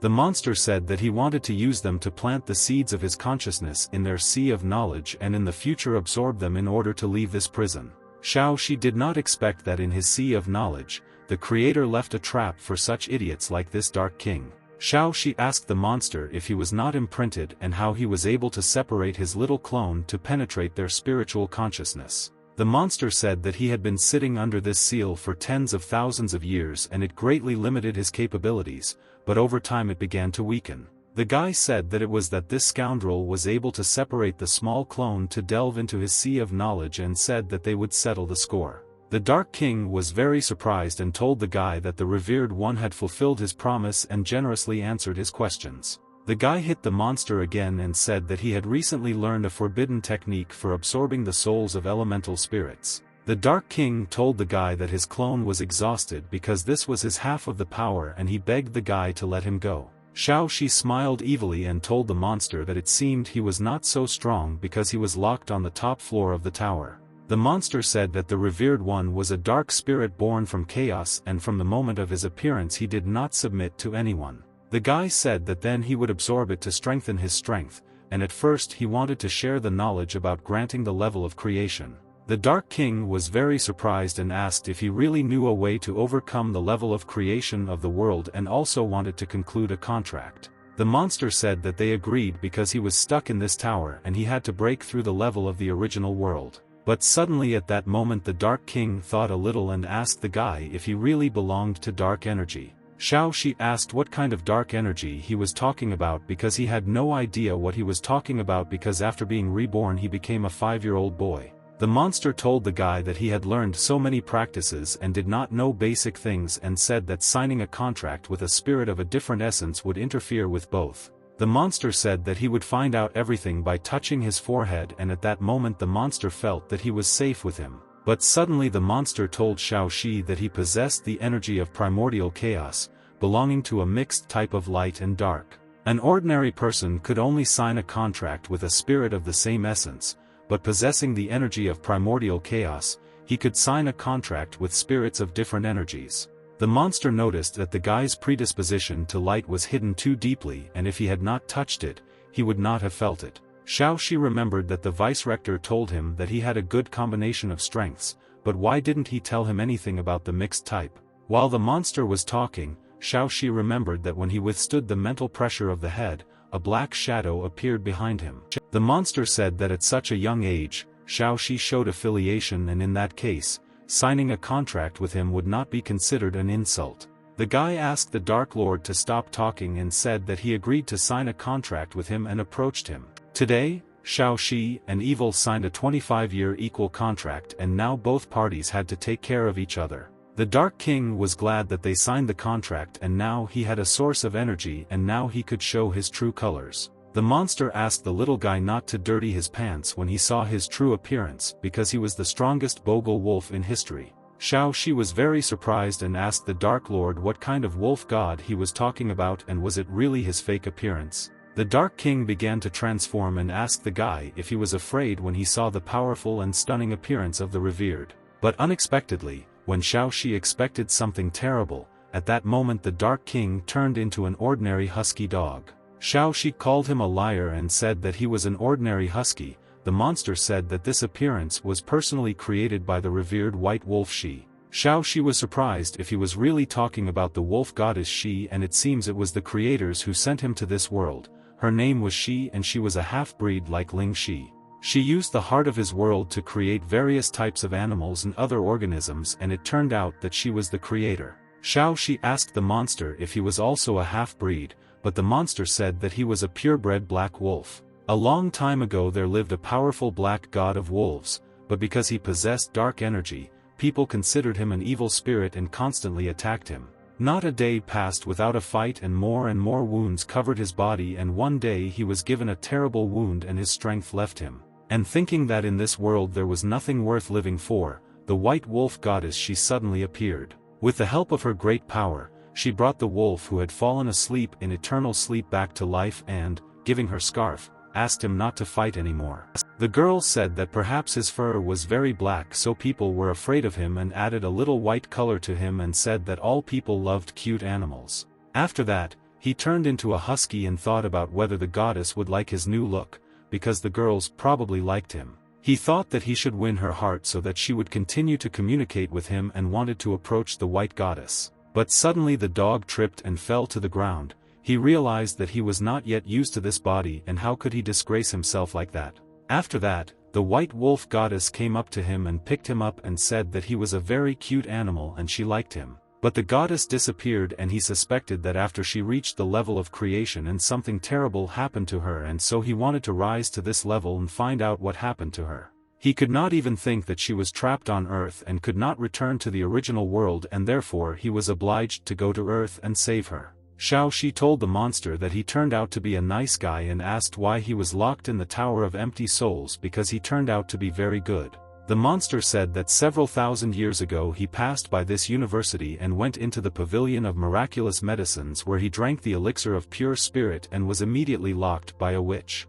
The guy thought about the events of 1,000 years ago and suggested that it was probably the creator and first rector of the university. The monster said that compared to his previous incarnation, he was now very weak and therefore he would have to take some energy along with these seeds. And right after that, Xiaoxi finally woke up and suddenly the left side of his face hurt very badly. The Dark King now felt much better, although the seeds did not have much energy, but this was enough. Xiaoxi asked him if they would go to the top floor of the tower to rescue his body because this way they could become even stronger. Husky said that it looked like they wouldn't be able to do this because the last floor was much more dangerous than the first and he needed a master's level to do it. Xiaoxi told the monster that he simply deceived him because this agreement would not help him in any way and it was an additional headache. The monster said that the body of the revered one was very strong and the guy picked up the diamond because his strength was slightly inferior to the strength of the creator. Xiaoxi wanted to strangle him, but the monster said that now it was too late to regret and he could not terminate the contract without his consent. Xiaoxi thought that a husky could be useful because he knew a lot of information about this world and he could fill in its gaps. On the 30th day, at exactly midnight, all three were released and the revered one in the body of the owner also slipped out. After this, 5 years have passed since the heroes were released from the Tower of Empty Souls and Ling Shi was already 11 years old and she became a famous girl at the academy. Lei Li and his brothers joined the school team of young eagles with whom they performed various tasks and even earned money.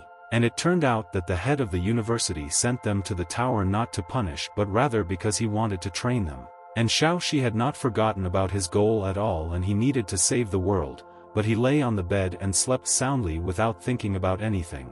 But at that moment, Xiaoxi's mother entered the room and asked her son to wake up and asked if he would go for a walk with his mother. The woman sat down next to him and thought that before she even had time to blink an eye, her son was already 10 years old and how long could he stay with her? But unexpectedly at that moment she noticed the stone of memories because she had forgotten that she had put it there and it was all overgrown with cobwebs. The woman came up and took the stone of memories and thought about where her beloved Cheng was now, because she really missed him. And at the same time, Xiaoxi woke up and told his mother that he was not hungry and asked her to go for a walk on the street together. The guy approached his mother and asked her to stop crying like a child and said that she had him and they would buy sweets today. The woman agreed with her son and stopped crying. She said she wanted caramelized fruit and lollipops. Xiaoxi laughed and said that they would buy everything they needed because he made good money on his latest collections. The woman immediately got dressed and said that she was ready and asked her son to go quickly so that others would not buy up all the sweets.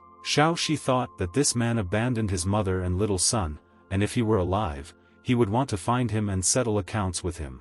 After that, Xiaoxi's mother happily ate all the sweets and Xiaoxi thought that it was really so tasty because he stopped eating it. Xiaoxi told his mother that he would take care of her all his life and would never leave her and would always take her with him anywhere. And then suddenly a husky came out and told the guy that his mother was very beautiful and he also wanted to take care of such a woman. Xiaoxi told him to shut up and knocked him over and the husky fell straight into the dung and all the people passing by began to laugh at him. The husky couldn't go far from his owner, but he wanted to take a little walk and take a break from all the fuss and clear his mind. Meanwhile, Xiaoxi and her mother were sitting on the grass and relaxing, but suddenly the woman asked the guy if he knew why his name was Xiaoxi. The guy wondered why he was called that, and the woman said that they met his father on the bank of Xiaoxi. That day she was washing herself in the river and suddenly noticed that his father was very wounded and his body was floating down the river. She thought that he was already dead because his nose was bleeding non-stop, and she decided that it was too late, but fortunately she managed to save him. Zhuang was her assistant at the time and he immediately got along with his father. They spent every day noisy and fun, and these were the best days of her life. And then the woman realized that she and his father fell in love with each other and could not part for a long time and missed each other very much. Xiaoxi asked his mother why she chose this man, because in the end he left her with his child. The woman said that then in the river he looked very pitiful like a puppy, and then he appeared and they gave him the name Yu Xiaoxi. Xiaoxi thought about why his mother was so gullible and he thought that he was an adopted son. But at that moment a man was watching them and said that this was the same woman from the secret scroll and he had to contact his headquarters. The man gave the beaver, who was associated with an underground special purpose organization, a message that needed to be sent to headquarters. But suddenly the man heard a sound and thought that he had really been noticed, and then unexpectedly he received a blow from Zhuang. Zhuang was very angry because he was distracted for a second and was late, and the summoned beast managed to elude him unnoticed. Zhuang realized that these rats from the Michuan organization sensed the presence of the goddess and it was better not to let the two of them out of the academy. The next day, on a peaceful morning, all the students sat in class and listened carefully to the lessons on the subject of philosophy. The teacher asked the students to be not only strong but also educated, so today they had a philosophy lesson. Xiaoxi asked the husky what kind of ghostly treasures he told him about and whether they really existed. Xiaoxi even looked for treasures during class, and his classmates thought that Xiaoxi was again doing some strange things in class. Xiaoxi said that the husky was constantly running away from him until he saw it, and he didn't know how many plants and minerals of the dark element he could spoil. Xiaoxi said that he was forbidden to leave the territory of the academy, and the husky said that he wanted to recover and he found ancient ruins and there might be a treasure of darkness hidden there. The guy was very interested in the treasure of darkness and asked if it could be a sword because he adored large and sharp swords. Husky said that he did not see with his own eyes, but he could feel the vibrations of the element of darkness coming from afar. The guy thought that this guy definitely shouldn't be trusted, and the more he assured him, the more deceitful his words seemed. Meanwhile, people approached some guy and prayed to him for the salvation of their merciful God, and the guy asked the man to take a scarf and said that now he had joined their ranks. There, the girl distributed food to all the starving children and said that there was enough food for everyone. The children called this girl a goddess. At the very top stood a tall man and asked dear residents to believe in the light and said that then they would receive salvation. Xiaoxi noticed them and wondered who these white-haired people were and where they came from. He asked the husky if he knew who these people were. But suddenly Xiaoxi did not hear the answer and wondered when he managed to hide in his mind because it was difficult to drive him there. Xiaoxi thought that these people were connected to the church and he did not understand what was happening with the husky because today he was suspiciously calm. The man noticed Xiaoxi and thought that a faint aura of darkness was emanating from this child and he wondered who this boy was. But suddenly Xiaoxi stopped and it seemed to him that someone was watching him, and turning around he did not notice anyone behind him. But Xiaoxi was uneasy in his soul and he understood that there was definitely someone there because his instinct never deceived him. And at that moment, suddenly the same man in a white robe appeared in front of Xiaoxi and said that the light was supposed to clear all the darkness. Xiaoxi called the man an old pervert and asked why he was chasing him and said that he should not have been attacked. Xiaoxi realized that this man was very strong and he didn't know why he was following him, but he didn't like it and he had to get out of there as quickly as possible. Xiaoxi asked the man to taste his money rain, and now in the slums the effect of money rain would be more powerful. Xiaoxi scattered a bag of jewelry in front of the man and told all the people that the priest was distributing jewelry. And at that very second all the people rushed there and said that they had not had lunch for several days and now luck smiled on them. Xiaoxi ran away from there and thought that he had finally broken away from this old man because he seemed suspicious and strange to him. And then a husky appeared and said that this old man's aura was unpleasant and if he discovered him, he would expel him as a creature of evil. Xiao Shi asked the husky if he really wanted to say that he was the good spirit of darkness because he left him there alone with his problems. Husky told the guy that he was just lucky because the church hated most of all everything that had to do with the element of darkness. And then the guy pulled him by the face and said that he could show off in front of these churchmen, because he himself was the first to run away from there. The husky asked the boy to move and said that they were almost there and it looked like these ruins had been washed away by the rain like a rock. Xiao Shi immediately suspected something strange and asked the husky why, if he discovered this place first, he called him with him. Husky said he did it because they were best friends and friends were supposed to share. And at that very second, Xiao Shi realized that this Dark King was that bastard and he guessed that there was definitely something wrong there. They went up there together and the husky said that now they had to use a barrier to hide these ruins.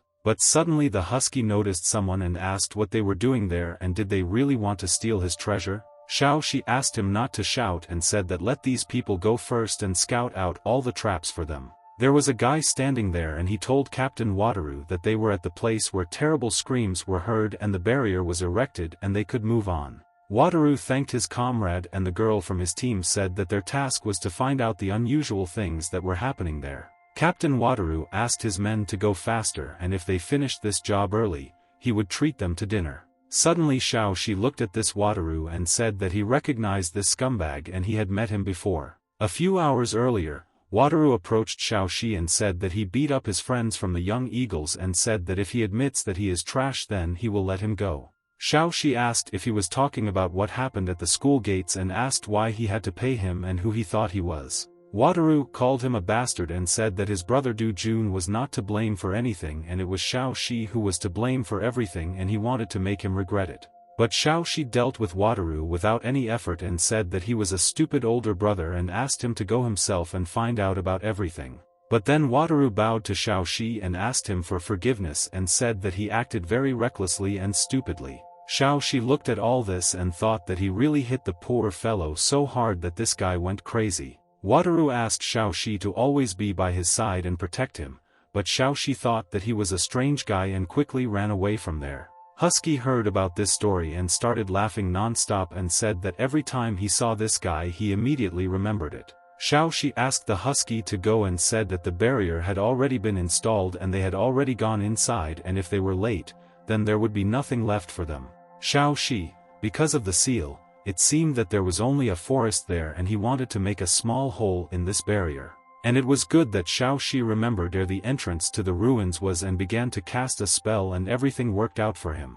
They went inside and the guy noticed that there were a lot of bats lying on the ground and it looked like they had only killed half. And then suddenly one of the bats attacked them and the husky asked the guy not to move and immediately grabbed it in flight. Husky said that it was very tasty and that this bat tasted like chicken. These mice were attributes of darkness and helped him restore his strength. And suddenly a flock of bats attacked them and Xiao Shi asked the dog to use his speed and eat all these creatures. The guy asked the husky why they ran from them and why he didn't want to eat them and the husky said that there were too many of them. And suddenly Xiao Shi noticed a wall painting and it seems he recognized who was painted there and asked the husky if he recognized it. Xiao Shi closely watched the painting and asked the husky if he could read the text, but the husky said that the letters were very erased. And suddenly they noticed that something happened in the depths of the corridor and the husky felt a powerful energy of darkness in this place. Xiao Shi was very scared and said that he did not want to go there and the husky advised him to turn around and quickly run away from there.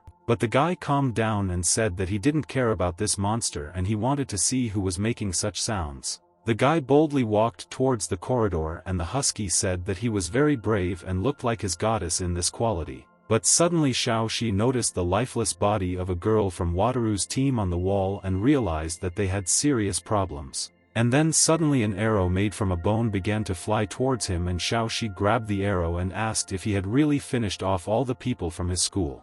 And at that moment a huge monster appeared in front of them and the husky suggested that it seemed his body had mutated after many years. And it seems that the energy that the husky felt earlier came from his rotten soul after awakening and he became even stronger. Xiao Shi called the husky an actor and asked if he was his treasure of the element of darkness and it seems that it was so. Husky told the guy that with the powers they had now, they could not defeat this monster and it was better for them to leave from there. But the guy picked up the husky and said that they couldn't get out of there and he didn't know whether the monster was alive or dead because he didn't move. The husky got angry and asked the guy why he was holding him forward and said that this monster would now dine on them. And suddenly at that moment many arrows flew at them. Husky asked the guy why he was quiet and they should have left there earlier. Husky called the guy a bastard and asked why he tried to deflect these arrows with him and didn't want to work on his own. Xiaoxi and the husky were very scared when they saw that the monster's mouth was full of drool and it came up to them and wanted to grab the guy. Xiaoxi invited the husky to deal with this monster and they noticed that his body was still made of meat, but he did not feel a soul in it. Husky said that because of the bone growths, the monster's body should have been hard and said that he was now using the form of a dark deity and would help him. And at that very second the husky changed its appearance and became a ferocious and terrible monster wolf who was ready to tear anyone to pieces. The wolf began to bite the monster and Xiaoxi ran up to him and dealt a powerful blow with a fully charged and powerful fist. Husky said that the black wolf was too strong for Xiaoxi because he was a deity and he was lucky to conclude a contract with him. Xiaoxi was very angry and told the husky that he was a deceiver because he could transform into such a strong wolf. Husky asked the guy not to spoil his mood because he was the most beautiful black wolf and asked where the monster's body went. And suddenly at that moment a monster crawled out from under the rubble and Xiaoxi told the husky that he was the most powerful creature and why didn't he finish him off.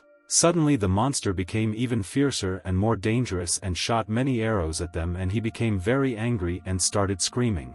Xiaoxi immediately put up a shield in front of him and said that these bone spikes were much larger than at first and pierced the shield. The monster broke through his defense and pierced Xiaoxi and the huskies with his arrows and said that now their campaign had come to an end. But suddenly Wataru stood in front of Xiaoxi and began to protect him and told the monster that he would only approach him through his corpse. But the monster removed Wataru with one blow and, approaching Xiaoxi, wanted to drink his blood, but suddenly a strong glow appeared there. The husky was very surprised by this and did not understand if it was really golden yellow blood and what kind of splash of light it was. And then suddenly everything inside the monster began to glow and he was in great pain and everyone thought that it was really holy blood. The monster said that he had a headache and the husky's memory was returning. He was surprised that his memory was returning from the holy blood. The husky thought that Xiaoxi had to quickly finish off this monster because otherwise he would have destroyed everything there. Husky clearly heard that he said holy blood, because he remembered that a long time ago there was one extinct species, but he did not remember their name. A long time ago, the Dark King already met someone who had the same blood with similar properties and it was interesting. Husky realized that someone had placed a strong seal on Xiaoxi and he seemed to be the reincarnation of a long-destroyed family. Meanwhile, the monster's bones fell off along with his skin and he began to transform and take human form. The monster completely transformed and asked if he had turned from a human into this dirty and terrifying monster. Husky realized that he was able to be reborn and it seems that his memory was returning to him and was it really all thanks to the holy blood.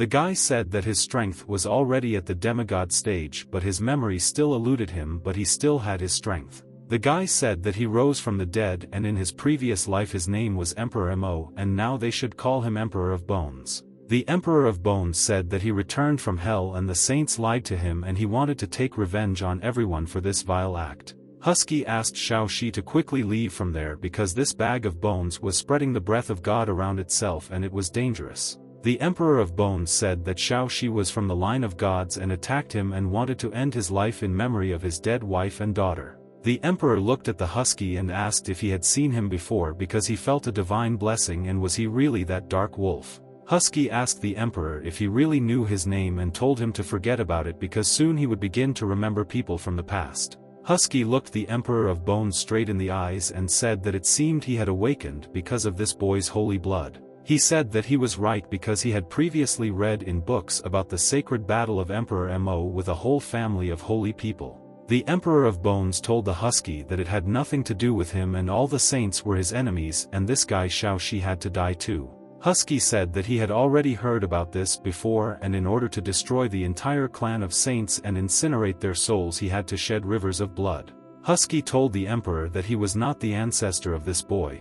What was he going to do with him because he was just a ghost who had lost his mind? Husky didn't know anything about him or the clan of saints, but he said that if this was his power, then he asked him to let this guy go. He said that this boy's body was desecrated by darkness and he was an enemy of the saints, and the enemy of the saints was a friend of the emperor. The guest emperor immediately wondered if this ordinary guy's body had been desecrated by darkness itself. The emperor said that a strong wave of dark energy did not come from Xiaoxi and that it was the saints who mixed his blood with darkness, and he was a rather interesting guy. The emperor said that this made sense because the saints would not allow their blood to be stained with such energy. The emperor did not know how they managed to create such an amazing body, born with the elements of light and darkness, but it was a beautiful creation. The emperor could not blame this guy for anything because thanks to his blood he was able to awaken and remember all the events. The Emperor of Bones said that if he left him alive, he could become a real surprise for the Saint clan in the future.